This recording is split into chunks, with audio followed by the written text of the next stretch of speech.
The sun was just beginning to sink behind the rooftops when I pulled into the driveway, casting long golden streaks across the familiar row of townhomes. My townhome, Unit 204, the place I'd signed for with trembling excitement 3 years earlier, the place I'd painted, furnished, fought to keep during hard months, and then reluctantly left when work called me away for a year. The keys felt warm in my hand from the drive, their metal edges biting faintly against my palm as if reminding me, "You belong here." I stepped out of the car, stretching after hours of highway driving. The air smelled the same as it always had. Fresh cut grass from someone who enjoyed their mower way too much, faint lavender from the shared garden, and the slight tang of someone grilling 2 streets over. Home. I took a deep breath, letting the familiarity settle over me like a long-missed blanket. I barely made it 3 steps toward the trunk before the clicking sound of determined footsteps approached. I looked up to see Mrs. Halpern from the HOA bearing down on me with that rigid little posture I remembered all too well. Clipboard clutched to her chest, lips pursed, glasses perched at a disapproving angle. She looked exactly like she had the first time I met her, when she told me my welcome mat was too whimsical for community standards. "Can I help you?" she asked. Not hello, not welcome back. Just that flat, suspicious tone, as if she'd caught someone spray painting obscenities on the clubhouse. I smiled anyway. "Aye, Mrs. Halpern. I'm just getting settled again." Her expression didn't shift. If anything, her eyebrows drew closer together. "Settled? Meaning?" I held up my keys. "I live here. Well, lived here, left for a while, now I'm back." She blinked twice, crisp and mechanical. "No, you don't." The smile froze on my face, then began leaking away. "Sorry, what? You don't live here." She said it slowly, like explaining to a child why crayons shouldn't go in the oven. "This unit is not authorized for occupancy." I actually laughed, a quick startled bark of disbelief. "I'm not a renter. I own the unit, not according to our records." I waited for her to crack a smile, to show even a sliver of humor. Nothing. Her face remained sheet-flat and stone-serious. I glanced toward my mailbox, the fresh layer of paint I'd personally chosen, the porch light I'd installed myself. My houseplants still sat on the windowsill inside. I'd left some with a neighbor who watered them until I got back. "What records are you using?" I asked, trying to keep my tone friendly but finding it slipping closer to irritated. "Because I have the deed in my car." She made a sound, half scoff, half sniff. "Our records are provided by the board, and our records show the unit is currently unoccupied and pending review." "Review of what?" She didn't answer. Instead, she tapped her pen against the clipboard, each tap sharp and deliberate. "I'm going to need you to vacate the premises." I stared at her, waiting for the punchline. None came. "You're serious?" "Quite, Mrs. Halpern," I said, gesturing around me. "I live here. I pay HOA fees. I pay taxes. I have the keys, the ownership documents, every scrap of paperwork you could want. That's not what the board has on file." "Then your file is wrong." She stiffened as if the mere suggestion that the almighty OA could be mistaken was an insult requiring formal apology. "Our processes are thoroughly reviewed." I opened my trunk, grabbing a box labeled kitchen, because if she wasn't going to help me, then I wasn't going to waste time arguing. "Look," I said, "I've been driving for 9 hours. I'm moving back into my house and we can sort out the paperwork later, okay?" "Stop." Her voice cracked like a whip. I did stop, not from obedience but from shock at her tone. She wasn't annoyed. She wasn't inconvenienced. She was alarmed, like I had just stepped across a sacred line. "You may not enter that unit," she said. "You are trespassing. Trespassing." I repeated it slowly, as if saying it aloud would make it make sense. "On my own property." Her lips pressed so tightly together they nearly vanished. "If you attempt to enter the unit, I will have no choice but to escalate this." "Escalate? What does that mean?" She didn't respond. Instead, she lifted her walkie-talkie, the same one she'd used years ago to alert maintenance about an unauthorized inflatable Christmas Santa, and pressed the button. "Macmillan, please confirm," she said, voice going falsely calm and official. "We have an individual attempting unauthorized access to Unit 204. I took an involuntary step forward. "Mrs. Halpern, hang on." She turned away from me, muttering into the walkie-talkie, throwing glances over her shoulder, as if expecting me to bolt into the unit and barricade myself inside.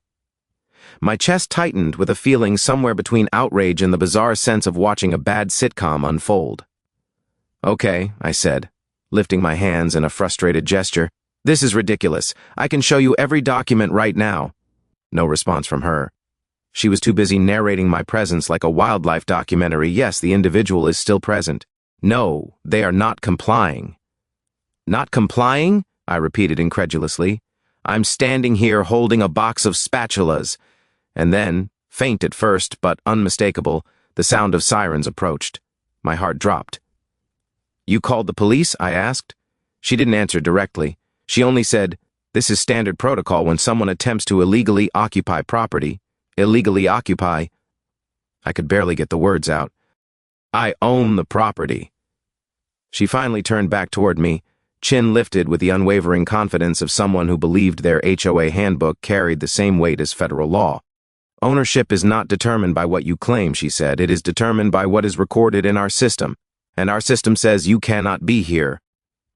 I stood there on my own driveway, keys in one hand, box in the other, watching as a patrol car turned onto my street with lights flashing.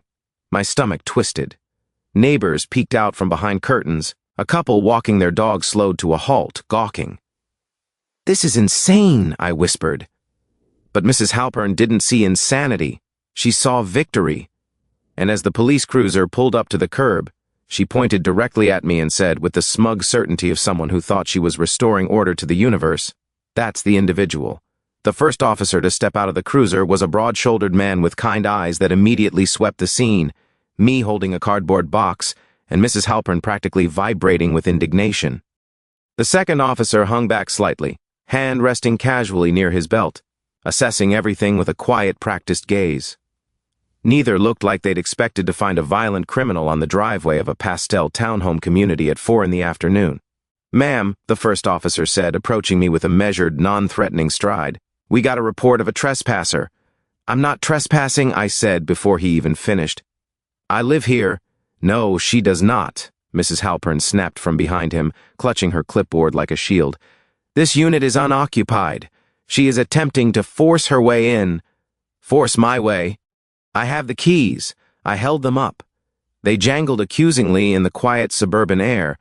"These same keys I've used for 3 years. "Ma'am," Officer Ramirez said calmly, "let's just take a moment. Do you have ID?" "Yes." I shoved the box into the trunk and fished my wallet out of my bag, flipping it open to my license. He inspected it, then my face, nodding. "And proof of residency?" he asked. I pointed at my car. "I have everything. The deed, HOA statements, tax mail, utility bills.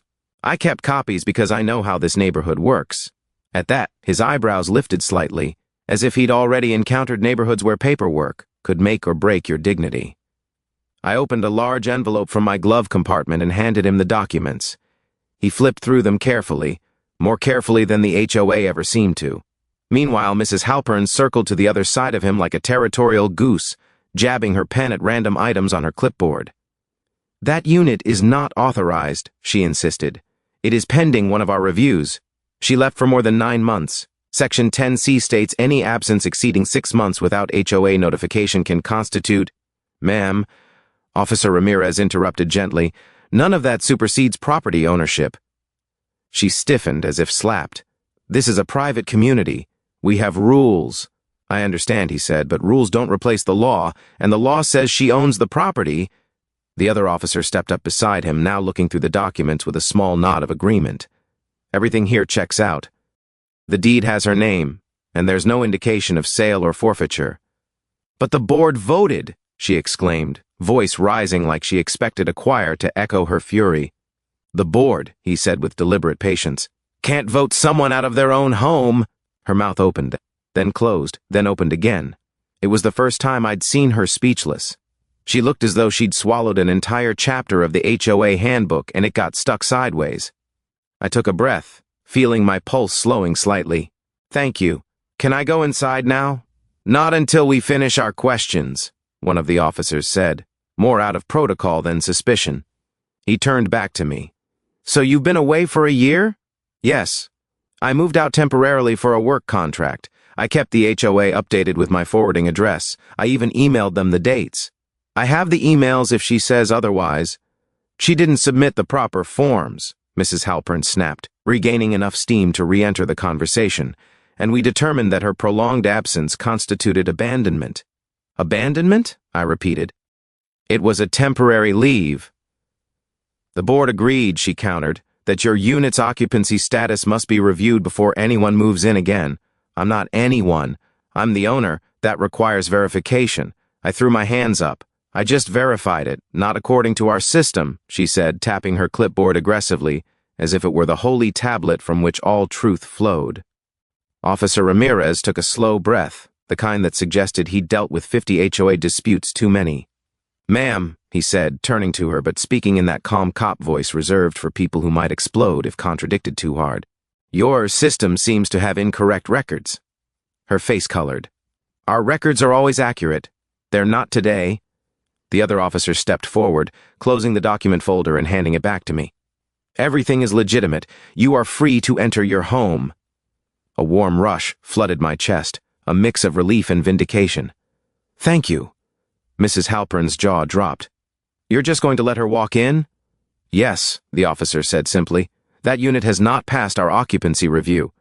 That's a civil matter, he clarified. You can file whatever paperwork you need to with your board. You cannot, however, prevent an owner from accessing their property. Her pen trembled in her hand. But those are the rules, not the law, he repeated. Silence fell again, thick and buzzing. It's not safe to ignore procedures, she added weakly, searching for footing. It's not safe, the officer replied, to try to remove someone from a property they legally own. Her lips parted like she might argue, but even she seemed to realize she was losing ground fast. She turned her head toward the gathering cluster of neighbors watching from porches and windows, as if appealing to an audience might save her. When no one came running to her defense, she snapped her clipboard closed with the force of someone breaking a stick. Fine, she said sharply, but I will be filing this incident. You do that, the officer said politely, and the board will review it. I'm sure they will. And you, she said, turning her gaze on me with the intensity of a laser pointer on fire, will hear from us. I look forward to it, I replied, my voice sugar-sweet but carrying enough steel to finally shut her up. Officer Ramirez gave me a nod, quiet and reassuring. If they give you any trouble, keep your paperwork handy. But you're within your rights. I know, I said, clutching my documents. Thank you both. Once they were satisfied there was no threat, no crime, no villain lurking in my box of kitchen utensils, the officers left, lights off now. The situation downgraded from emergency to HOA melodrama. Mrs. Halpern didn't leave immediately. She lingered at the edge of the pavement, muttering to herself and flipping through pages like she expected to find a bylaw labeled How to Undo Being Wrong in front of police. When none appeared, she shot me one last look of tight-lipped fury and marched away, heels clicking like angry punctuation marks. I watched her go, then turned to face my front door. My key slid in without hesitation. The lock turned with that familiar soft clunk. I pushed the door open, and the cool, untouched air of my home washed over me. I stepped inside. For a moment, I just stood there, breathing it in, letting the weight of the afternoon slip from my shoulders. Outside, through the window, I could still see her flipping through her clipboard, searching for anything that might erase the defeat she'd suffered. But for the first time that day, I didn't care. The door closed behind me with a satisfying click. My home, my rules, my life back where it belonged.